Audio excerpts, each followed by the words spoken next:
adik-adik, selamat beribadah. Dan di sini Lause Catherine dan Lause Stefanus akan menemani kalian untuk beribadah pada hari ini. Nah, kalian udah siap belum buat beribadah? Ayo. sudah mandi, Apalagi Sa? sudah siapin Alkitab. Ayo, Alkitab udah disiapin belum? Di depan kalian. Kalian juga udah duduk tenang buat nanti akan mendengarkan firman Tuhan. Adik-adik tahu nggak sih, Lause, kita sudah masuk di minggu Desember. Artinya apa? Artinya apa tuh, Sa? Kita sudah dekat dengan Natal. Gak sabar ya, teman-teman, gak sabar ya. Ayo kita siapin pohon Natal, kita siapin lagu-lagu Natal. Kita mau nyanyi lagu apa pagi ini? Yuk, sama-sama kita nyanyikan Hai Mari Berhimpun.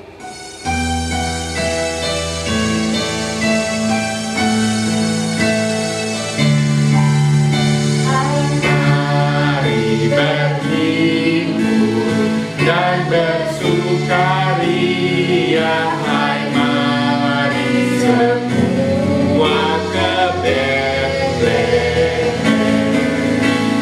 Lihat yang lahir, Raja bala surga, sembah dan puji Dia, sembah dan puji Dia, sembah dan puji Dia, ya Tuhan.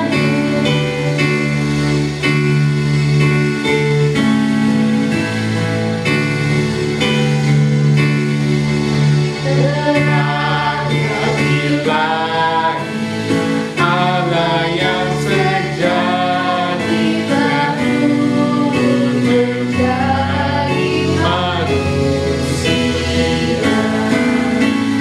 Allah sendiri dalam rupa insan, sembah dan puji Dia, sembah dan puji Dia, sembah dan puji Dia, ya Tuhan.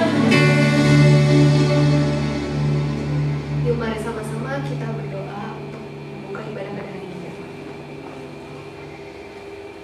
Ya Tuhan, terima kasih karena Engkau telah mengumpulkan kami di sini untuk bisa sama-sama bergabung untuk beribadah bersama-sama ya Tuhan. Kami nanti mau mendengarkan firman-Mu. Kami mengucap syukur ya Tuhan atas keadaan hari ini ya Tuhan. Terima kasih ya Tuhan, kami menyerahkan seluruh rangkaian ibadah kami pada hari ini ya Tuhan. Terima kasih, dalam nama Tuhan Yesus kami telah berdoa dan mengucap syukur. Amin. Sebelum kita mendengarkan firman Tuhan pada hari ini yang akan dibawakan oleh Lause Stefani, yuk sama-sama kita angkat pujian firman Tuhan ku dengar.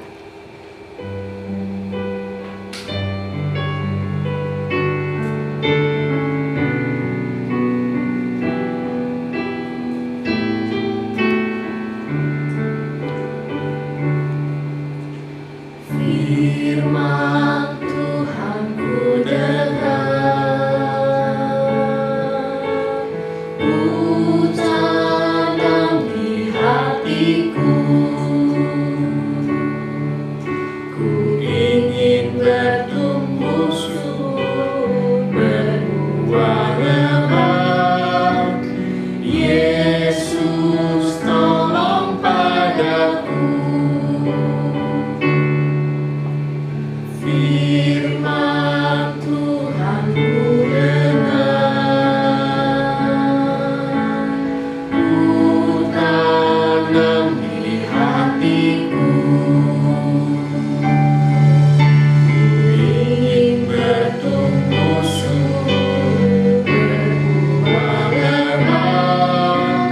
Yesus tolong padaku. Ingin bertumbuh subur, berbuah lebat. Yesus tolong padaku.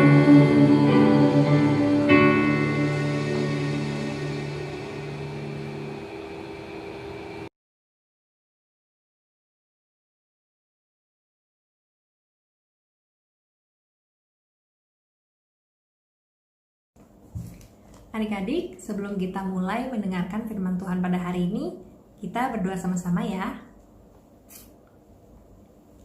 Tuhan Yesus, kami sungguh mengucap syukur Tuhan berikan kami nafas baru lagi pada hari ini. Engkau Tuhan pelihara kami dalam 1 minggu terakhir ini, hingga kami bisa duduk pada hari ini untuk mendengarkan firman-Mu.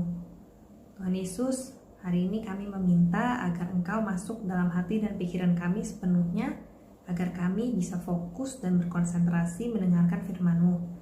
Bukan hanya Tuhan kami mau mendengarkan firman-Mu, kami mau simpan di hati kami mau renungkan, kami mau pelihara, dan kami mau lakukan firman-Mu ini dalam kehidupan kami sehari-hari. Kami ingin Tuhan orang lain dapat melihat bahwa Yesus Kristus hidup di dalam hati kami. Terima kasih Tuhan, kiranya Engkau berkati Lause yang hari ini memberitakan firman-Mu, agar firman itu hanya datang dari Engkau saja. Terima kasih Tuhan Yesus, di dalam nama Tuhan Yesus kami sudah berdoa dan mengucap syukur. Amin. Shalom adik-adik. Ingat gak cerita bangsa Israel minggu lalu sudah sampai mana ya?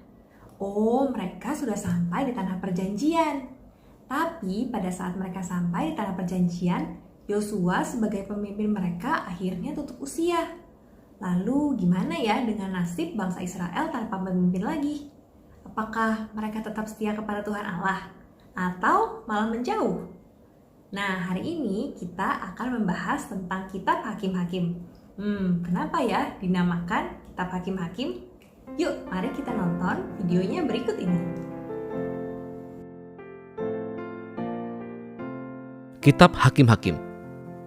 Ingatkah Anda setelah Yosua memimpin bangsa Israel ke tanah perjanjian, ia berseru agar mereka tetap setia akan perjanjian mereka dengan Allah dengan mematuhi hukum Taurat. Dengan melakukan hal ini, bangsa-bangsa lain akan melihat siapa sesungguhnya Allah Israel itu.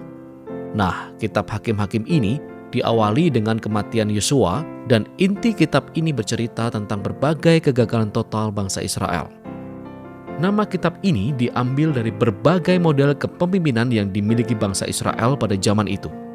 Sebelum mereka memiliki raja, bangsa Israel dipimpin oleh hakim-hakim. Nah, Anda jangan membayangkan sebuah ruang pengadilan, karena yang dimaksud di sini adalah mereka yang mengepalai sebuah wilayah, sekaligus juga sebagai pemimpin politik dan militer. Jadi lebih seperti seorang kepala suku. Dan perlu diingat bahwa kitab Hakim-Hakim ini adalah kitab yang sungguh menggelisahkan hati dan kejam, karena menceritakan kisah tragis kerusakan moral bangsa Israel, kepemimpinan yang buruk, dan bagaimana mereka menjadi bangsa yang tidak ada bedanya dengan orang Kanaan. Namun kisah sedih ini juga dimaksudkan untuk membangkitkan sebuah harapan besar bagi masa depan mereka, dan Anda bisa melihatnya dalam susunan kitab ini. Ada sebuah pendahuluan yang menyusun tahapan terjadinya kegagalan bangsa Israel ketika mereka tidak mengusir orang Kanaan yang tersisa saat itu. Kemudian bagian utama dari kitab ini bercerita tentang meningkatnya kejahatan para hakim Israel. Perkembangan selanjutnya malah menunjukkan betapa kehidupan para pemimpin Israel berubah mulai dari baik, ke cukup baik, ke buruk, dan ke sangat buruk. Bagian akhir bahkan lebih menggelisahkan lagi dan menunjukkan kejahatan orang-orang Israel secara keseluruhan. Nah, mari kita telusuri dan selidiki setiap bagiannya lebih dalam lagi. Bagian awal dimulai dengan kehidupan bangsa Israel di wilayah mereka di tanah perjanjian. Nah, ketika Yosua mengalahkan beberapa kota penting di Kanaan saat itu, sebenarnya masih banyak lagi daerah yang harus direbut dan masih banyak orang Kanaan yang tinggal di situ. Karena itu di pasal 1 menunjukkan daftar panjang dari kelompok-kelompok orang Kanaan yang gagal diusir oleh bangsa Israel. Nah, ingatlah bahwa alasan utama mengusir orang Kanaan keluar agar supaya bangsa Israel terhindar dari kerusakan moral dan cara orang Kanaan menyembah dewa-dewa mereka dengan menyerahkan anaknya sebagai korban. Allah memanggil bangsa Israel untuk menjadi orang yang kudus, dan sayangnya itu tidak terjadi. Pasal 2 menjelaskan bagaimana Israel dengan mudahnya hidup berdampingan dengan orang Kanaan dan mengadopsi semua praktek budaya dan agama mereka. Dan hampir keseluruhan pasal, kita diberikan sebuah gambaran terhadap segala sesuatu yang akan terjadi di dalam keseluruhan kitab ini. Nah, menurut si narator, Bagian sejarah yang terjadi di bangsa Israel saat itu merupakan sebuah rangkaian siklus yang melingkar seperti spiral. Jadi bangsa Israel menjadi seperti orang Kanaan dan berdosa melawan Allah, lalu Allah mengizinkan mereka dikalahkan dan ditindas orang Kanaan. Akhirnya, bangsa Israel menyadari kesalahan yang mereka lakukan dan bertobat. Kemudian Allah membangkitkan seorang penyelamat, seorang hakim dari antara orang Israel yang akan mengalahkan musuh dan membawa mereka ke era yang penuh kedamaian. Namun, akhirnya bangsa Israel kembali berbuat dosa dan kemudian hal serupa terjadi lagi. Secara tidak langsung, siklus ini menggambarkan pola dan alur selanjutnya dari kitab ini dan terus terulang dalam setiap kisah 6 hakim utama yang diceritakan di sini. Nah, kisah tentang 3 hakim pertama, Otniel, Ehud, dan Deborah, adalah kisah petualangan yang sangat berani dan penuh pertumpahan darah, baik untuk hakim itu sendiri atau orang-orang yang membantu mengalahkan musuh-musuh mereka dan membebaskan orang-orang Israel. Sedangkan kisah tentang 3 hakim selanjutnya lebih panjang dan berfokus pada lemahnya karakter mereka yang makin hari semakin buruk. Nah, Gideon, dia memulainya dengan cukup baik. Meski awalnya dia seorang penakut, tapi kemudian dia percaya bahwa Allah dapat menyelamatkan bangsa Israel melalui dirinya. Sehingga dia mengalahkan tentara Midian yang besar hanya dengan 300 orang, sambil membawa obor dan kendi. Namun Gideon sangat pemarah dan membunuh sesama Israel lainnya karena tidak membantunya dalam peperangan. Dan lebih buruknya lagi ketika dia membuat sebuah patung berhala dari emas jarahan yang dirampasnya dalam peperangan. Dan setelah ia mati, bangsa Israel menyembah patung itu sebagai Allah mereka. Dan siklus itu pun terjadi lagi.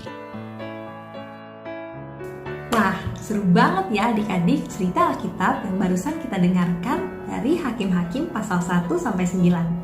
Nah, langsung punya sedikit kuis nih buat kalian. Kita lihat ya, tadi adik-adik perhatikan gak nih videonya? Untuk setiap jawaban yang benar, nilainya 2 poin ya. Ayo, kalian boleh hitung sendiri jawaban benar kalian, atau bisa juga minta bantuan mama dan papa untuk menghitung skor akhir kalian. Yuk sama-sama kita lihat apa aja sih kuisnya. Pertanyaan yang pertama, apa isi dari kitab Hakim-Hakim? Apakah A, tentang kemenangan Israel dalam semua perang? Atau B, kegagalan total bangsa Israel? Atau C, keluarnya bangsa Israel dari perbudakan Mesir? Ayo, adik-adik masih ingat gak? Jawabannya adalah B, tentang kegagalan total bangsa Israel. Pertanyaan nomor 2. Siapakah hakim-hakim itu? Apakah A, nabi yang diutus Allah? B, hakim di ruang pengadilan? Ataukah C, kepala suku? Jawabannya adalah C, kepala suku. Next, pertanyaan ketiga. Mengapa Allah menyuruh bangsa Israel untuk mengusir semua bangsa Kanaan keluar? Apakah A, supaya bangsa Israel terhindar dari kerusakan moral dan penyembahan berhala? Ataukah B, supaya tanah Kanaan menjadi lebih luas untuk ditinggali? Atau apakah C, supaya Allah bisa menghukum bangsa-bangsa yang tidak taat kepadanya? Kira-kira jawabannya apa ya? Jawabannya adalah A, supaya bangsa Israel terhindar dari kerusakan moral dan penyembahan berhala. Sampai sekarang, apakah jawaban adik-adik semua udah benar? Kita lanjut ya ke pertanyaan keempat. Apa yang terjadi ketika bangsa Israel tidak mengusir semua sisa bangsa Kanaan? Apakah A, bangsa Israel hidup tentram dan damai dan dikasihi Tuhan? Atau B, bangsa Israel tinggal di antara bangsa-bangsa yang tidak percaya Allah, menikah dengan mereka, dan menyembah berhala? Atau C, bangsa Israel mengenalkan Allah mereka kepada bangsa Kanaan? Jawabannya adalah B, bangsa Israel jadi tinggal di antara bangsa-bangsa yang tidak percaya Allah. Mereka juga menikah dengan bangsa-bangsa tersebut dan malah menyembah berhala. Pertanyaan nomor 5. Setelah Yosua mati, bangsa Israel tinggal dan membaur bersama orang Kanaan. Apa saja siklus yang terjadi pada kehidupan bangsa Israel ketika tinggal bersama bangsa Kanaan? Yang pertama, mereka menjadi seperti orang Kanaan dan berbuat ... melawan Allah. Lalu Allah mengizinkan mereka dikalahkan dan ... oleh orang Kanaan. Akhirnya bangsa Israel menyadari kesalahan yang mereka lakukan dan mereka ... Allah membangkitkan seorang penyelamat, seorang hakim dari antara orang Israel yang akan mengalahkan musuh dan bangsa Israel akan ... Yang kelima, mereka dibawa ke keadaan yang sangat ... Tapi setelah hakim mereka mati, apa yang terjadi? Bangsa Israel kembali berbuat dosa kepada Allah, sehingga siklus itu selalu berulang kembali.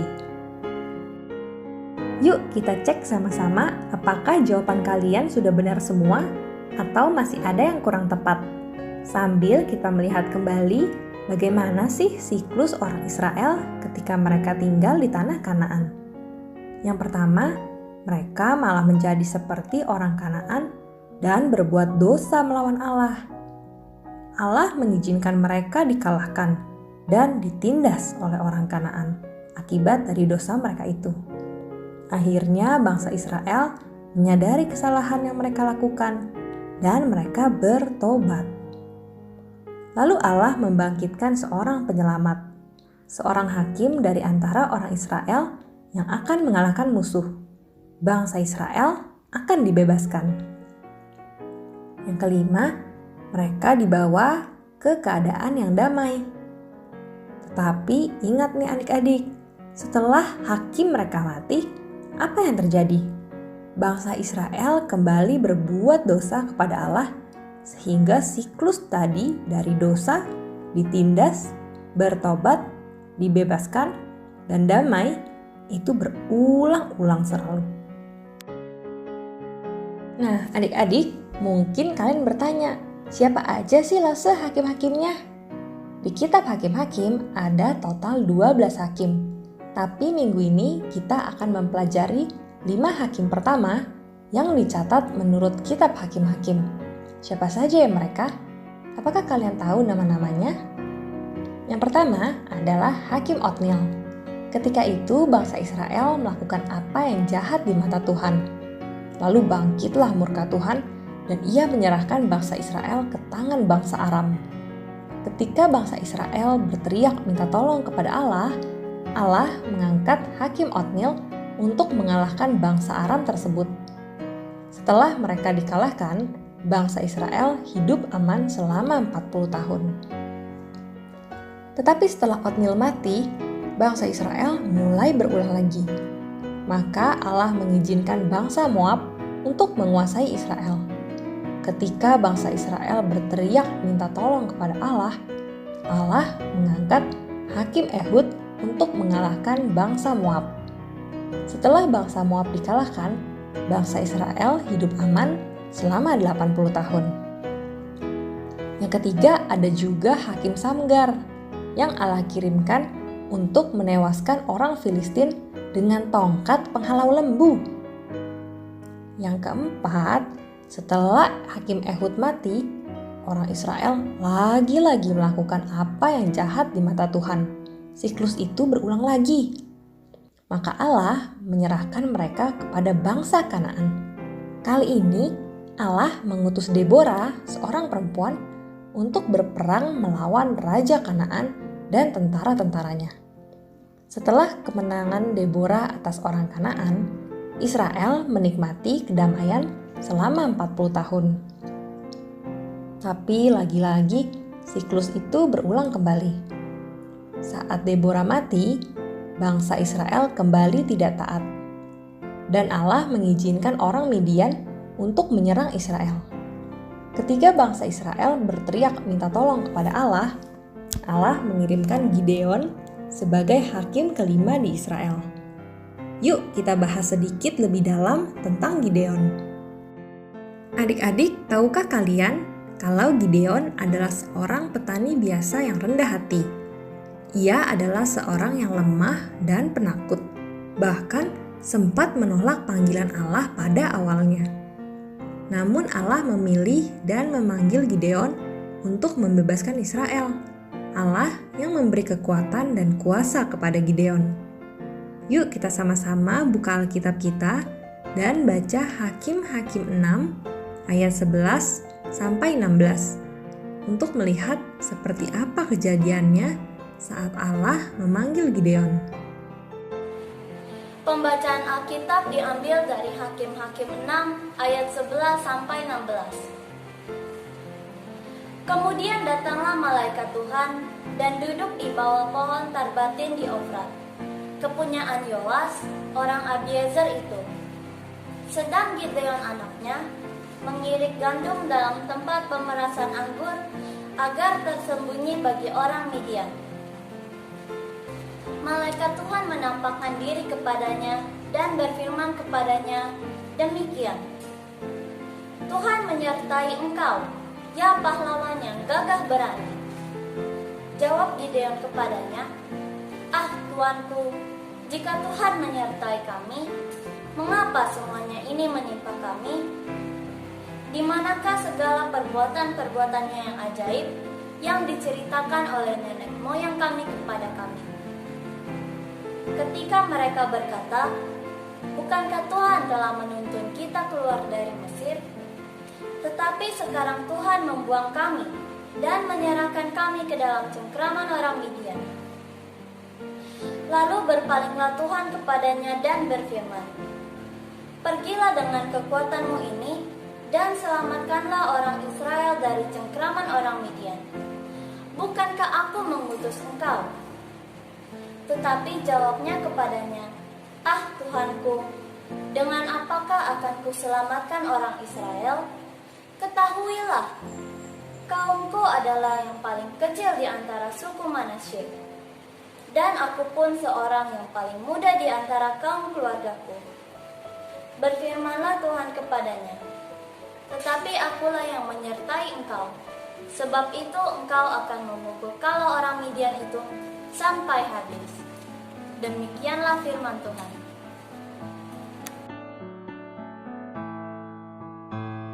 Allah memerintahkan Gideon untuk meruntuhkan mezbah Baal dan mendirikan mezbah bagi Tuhan Allah Israel untuk beribadah. Kira-kira apa yang Gideon lakukan? Dan apa ya yang ia rasakan pada saat itu? Yuk kita sama-sama baca Hakim-Hakim 6 ayat 25 sampai 27. Hakim-Hakim 6 ayat 25 sampai 27. Pada malam itu juga Tuhan berfirman kepadanya, ambillah seekor lembu jantan kepunyaan ayahmu, yakni lembu jantan yang kedua, berumur 7 tahun. Runtuhkanlah mezbah Baal kepunyaan ayahmu, dan tebanglah tiang berhala yang di dekatnya. Kemudian dirikanlah mezbah bagi Tuhan Allahmu di atas kubu pertahanan ini dengan disusun baik. Lalu ambillah lembu jantan yang kedua dan persembahkanlah korban bakaran dengan kayu tiang berhala yang akan kau tebang itu. Kemudian Gideon membawa 10 orang hambanya dan diperbuatnyalah seperti yang difirmankan Tuhan kepadanya. Tetapi karena ia takut kepada kaum keluarganya dan kepada orang-orang kota itu untuk melakukan hal itu pada waktu siang, maka dilakukannya lah pada waktu malam. Demikianlah firman Tuhan. Seperti yang tadi kita baca, Gideon menaati firman Tuhan. Tapi ia tetap merasa takut. Dia melakukan apa yang Allah katakan, tetapi melakukannya pada waktu malam ketika tidak ada yang melihatnya. Pada akhirnya Allah mengubah Gideon dari seorang penakut menjadi seorang yang beriman. Gideon bergantung pada Allah yang berkuasa, yang memberinya kekuatan untuk melepaskan orang Israel dari orang Midian. Nah, adik-adik, ada 2 hal yang bisa kita pelajari dari kitab Hakim-Hakim ini. Yang pertama, meskipun orang Israel terus-menerus berbuat dosa kepada Allah dan mengecewakannya, tetapi Allah tidak pernah sekalipun meninggalkan mereka. Allah tetap menghukum ketidaktaatan mereka, tetapi Allah juga selalu menunjukkan belas kasihan kepada mereka. Karena Allah sudah berjanji untuk setia kepada bangsa Israel, dan Ia tidak pernah mengingkari janjinya. Yang kedua, kita juga bisa lihat kalau Allah bisa memakai siapa saja yang Ia pilih, dan Ia akan memperlengkapi orang tersebut untuk menjalankan rencananya. Seperti yang tadi kita lihat, Allah memilih seorang perempuan, yaitu Deborah, untuk menjadi hakim. Padahal zaman dahulu perempuan itu dipandang sebelah mata loh. Nah, selain itu Allah juga memilih Gideon, seseorang yang penakut dan lemah imannya. Adik-adik, Allah memakai hakim-hakim tersebut untuk melepaskan bangsa Israel sementara waktu. Tetapi hakim-hakim juga adalah manusia berdosa. Jadi mereka tidak dapat menyelamatkan manusia lain dari dosa-dosa mereka. Maka dari itu, Allah telah memberikan umatnya pembebas dan penebus sejati yang sempurna, yaitu Yesus Kristus. Ia juga adalah hakim yang sejati. Adik-adik, kalian perlu tahu bahwa nanti pada saat kedatangan Yesus Kristus yang kedua kalinya ke dunia ini, Yesus akan datang sebagai hakim yang akan menghakimi semua orang. Orang yang percaya kepadanya akan diselamatkannya, tetapi orang yang tidak percaya kepadanya akan dihukum. Yuk kita sama-sama buka Alkitab kita dari Yohanes 5 ayat 22 dan dilanjutkan dengan ayat 27 sampai 30. Lasa akan bacakan untuk kalian ya. Yohanes 5 ayat 22. Bapa tidak menghakimi siapapun, melainkan telah menyerahkan penghakiman itu seluruhnya kepada Anak. Ayat 27 kita lanjutkan. Dan Ia telah memberikan kuasa kepadanya untuk menghakimi, karena Ia adalah Anak manusia. Janganlah kamu heran akan hal itu, sebab saatnya akan tiba bahwa semua orang yang di dalam kuburan akan mendengar suaranya, dan mereka yang telah berbuat baik akan keluar dan bangkit untuk hidup yang kekal. Tetapi mereka yang telah berbuat jahat akan bangkit untuk dihukum. Aku tidak dapat berbuat apa-apa dari diriku sendiri. Aku menghakimi sesuai dengan apa yang aku dengar, dan penghakimanku adil, sebab aku tidak menuruti kehendakku sendiri, melainkan kehendak Dia yang mengutus aku. Adik-adik, seperti juga bangsa Israel, kita sering tergoda untuk berpaling dari Tuhan. Kita lebih suka main game, nonton TV, baca komik, daripada membaca firman Tuhan dan berdoa kepadanya. Nah, tapi puji syukur kepada Allah, Allah mau mengampuni dosa kita jika kita mau bertobat dan mengakui dosa kita serta berbalik kepadanya. Hanya Allah yang memampukan kita untuk bertumbuh dalam mempercayai Dia dan hidup kita ini dipakai untuk menyenangkannya. Nah, sudahkah adik-adik percaya sepenuhnya dan menyerahkan diri kalian kepada Tuhan Yesus?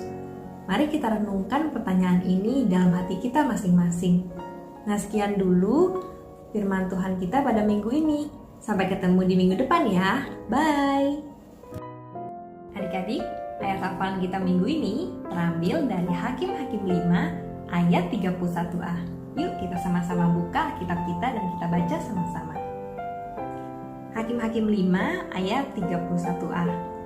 Demikianlah akan binasa segala musuhmu ya Tuhan, tetapi orang yang mengasihinya bagaikan matahari terbit dalam kemegahannya. Nah, adik-adik jangan lupa hafalkan ayat ini di rumah ya.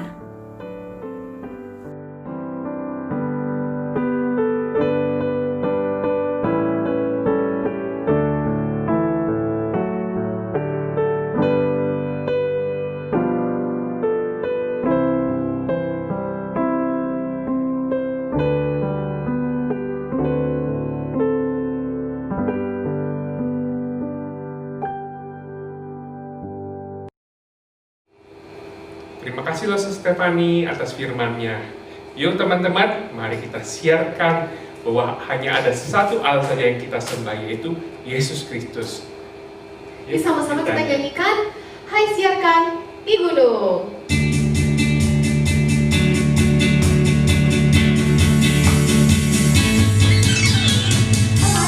Siarkan di gunung, di bukit dan di mana jua. Hai siarkan di gunung, lahirnya Al-Masih. Di waktu gelap menjaga dombanya, berpancar dari langit cahaya mulia. Hai siarkan di gunung, di bukit dan di mana jua. Hai siarkan di gunung, lahirnya Al-Masih. Terbalik di palungan yang hina dan rendah, sampai menyatakan selamat dunia. Hai siarkan di gunung, di bukit dan di mana jua. Hai siarkan di gunung, lahirnya Al-Masih. Sekali lagi. Hai siarkan di gunung, di bukit dan di mana jua. Hai siarkan di gunung, lahirnya Al-Masih.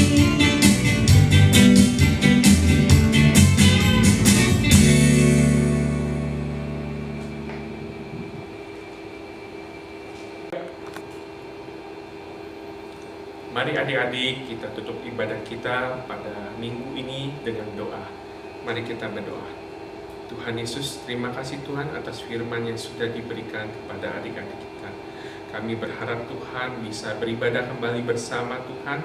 Tuhan pimpin kami di rumah masing-masing bersama keluarga beribadah bersama Tuhan. Terima kasih Tuhan Yesus atas setiap berkat-Mu yang Kau berikan. Dalam nama Tuhan Yesus kami telah berdoa dan mengucap syukur. Amin.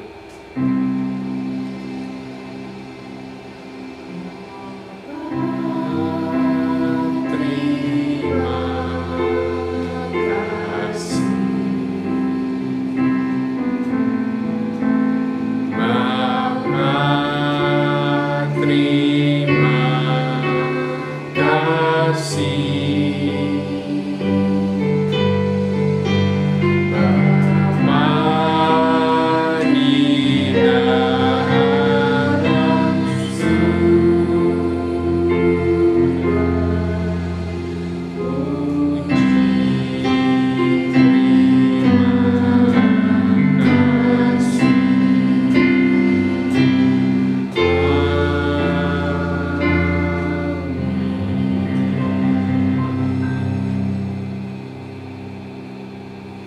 Selamat hari Minggu adik-adik. Selamat aktivitas ibadah